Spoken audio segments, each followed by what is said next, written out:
So, dead, alone, and broke.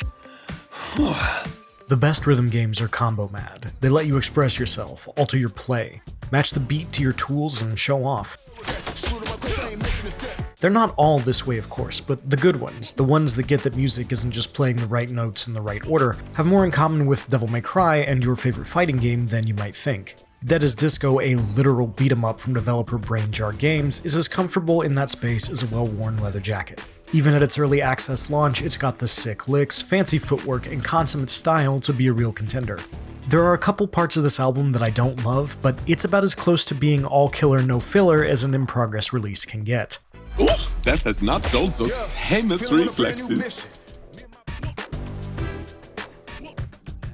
Charlie Disco was dead to begin with. You must remember that, otherwise nothing that follows will seem wondrous or maintain any sense of mystery.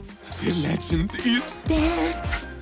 But it turns out you can't keep a good man down, as Charlie has risen from the grave to put the band back together. One soul for one night and one last show as Dead as Disco. According to Vice, the floating German skull as Disco Ball who's there to enforce your contract to the letter. No refunds! Charlie got snuffed on the world tour, after which the rest of his band sold their souls to Harmony and became mega idols.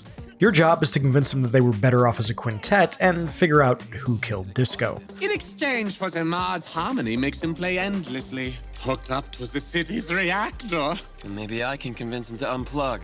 Dead as Disco isn't heavy on plot, but what's here kept me interested, and the performances are good.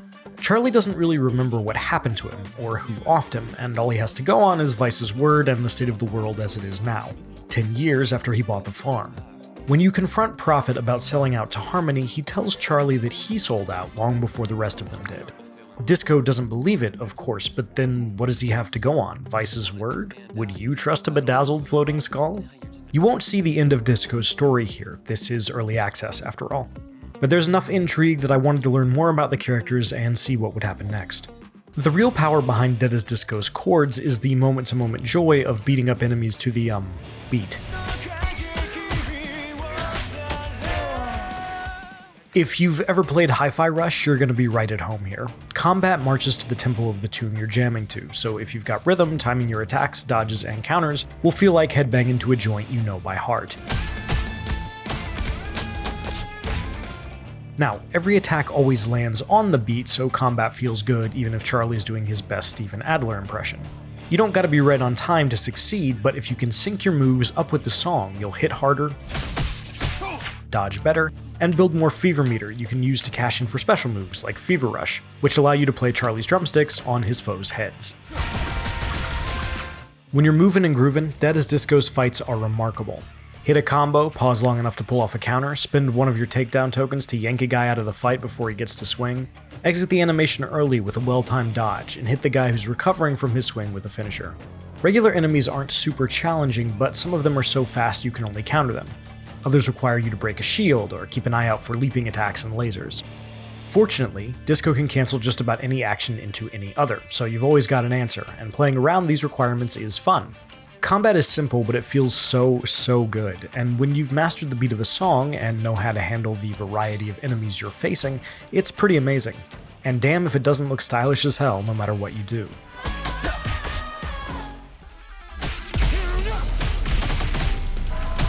That's good, because as strong as Dead as Disco's combat is, there's not a ton of stuff outside of it. You've essentially got 3 ways to jam in the early access build. Challenges, which will both teach you how to play and then task you to do so under modified conditions, or while accomplishing specific tasks. Free play, where you can take on any of the 30 currently available tracks, some licensed, some original, at your leisure, and even upload your own. And the main story levels, where you face off against one of your former bandmates. Say what you like! I traded your song for real power! These are Dead as Disco's most impressive moments. They're multi-stage fights against each idol, complete with some absolutely bonkers stage transitions, unique mechanics, and plenty of minions to break up the action. Each one feels pretty unique, and the songs you'll battle to the beat of are absolute bangers. I mean, come on. Punk rock skull in a vat Hemlock fighting you to a sick version of Maniac? Yeah, buddy. Hemlock incoming!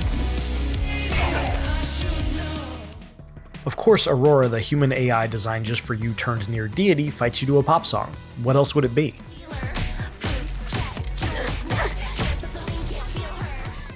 By far my favorite of these fights is the one against Prophet. A slickly produced hip-hop track guides you from the streets where everything started to a sold-out arena. And when you transition from the small fries to the head honcho via one of those rad-as-hell animated sequences, cinema, baby. Sure as hell better than some sanitized musical biopic, you know? If I have one issue with these fights, it's that they can be a bit unforgiving until you have some upgrades under your belt, which can be painful when they're several minutes long. Dead is disco. By the end, you've seen everything a boss has to offer and are just going through the motions of the fight in a way that dulls the best part of Dead is Disco's focus on player expression. It's not enough to ruin any of them. I think they're all good, but I was always ready for them to end before they actually did. Speaking of upgrades, every song you play will reward you with fans that you can use to upgrade Disco's Beat Kundo. Knock off a boss and you'll unlock a special move to spend Fever on, as well as a new, smaller upgrade tree. Dead is Disco's skill trees aren't huge, but they're meaningful. Each time you unlock a health upgrade, or something even as simple as the ability to follow up a drumstick after you've thrown it, you'll feel it, which is exactly how it should be. The challenges and free play are more limited because they lack the sheer star power and production of the boss fights, but the former is an excellent way to learn Charlie's moves while challenging yourself, and the latter is a chill way to explore the setlist or chase high scores. I particularly love the ability to upload your own tracks and play around with them. I've never been much of a make-your-own-fun guy, but it's hard not to admire the moxie and tools on display here. And if all your music's on Spotify, or you're just not into that, there's plenty of rockin' tunes preloaded for you to jam to. Putting novels Big and Rich on here is a hell of a choice, is what I'm saying. Save a horse, ride a cowboy. Between gigs, you'll head to a dive bar called the Encore, where you can spend fans, which is kind of weird when you think about it, to fix up the joint, buy memorabilia, find collectibles, and use all the stuff to learn more about what happened to Charlie, and what's gone down in the 10 years he's been away. Beat an idol, and they'll be in the Encore for a chat, too. It's a fun way to learn about the members of Dead is Disco, and you'll usually have to find items in the bar, or their levels, for them to keep the conversations going. It's good encouragement to play more challenges and tackle their fights again after you've cleared them once, because otherwise you're just playing for the love of the game. Dead is Disco has more than enough to do, but like any great musician will tell you, the motivation for playing ultimately has to come from within. Dead is Disco may be more EP than album at its early access debut, but it already proves that Brainjar Games has everything it takes to top the charts one day. The cats on stage are electric, the setlist is inspired, and there's enough juice at the bar to keep you coming back for more. Ultimately, you kinda have to give yourself to the flow to see everything Dead is Disco has to offer. You have to be excited to practice, to explore technique. If you're willing to dig into the act of making something, so much the better. You'll get more out of it. That's just how music is, how action games are. The good ones, anyway. Fall down 7 times, get up 8, until the song that whoops your butt is a dance your fingers know all the moves to. Charlie's only got one night to set things right, but Disco never dies. For more, check out our reviews of Pragmata or Invincible Verses, and for everything else, stick with IGN.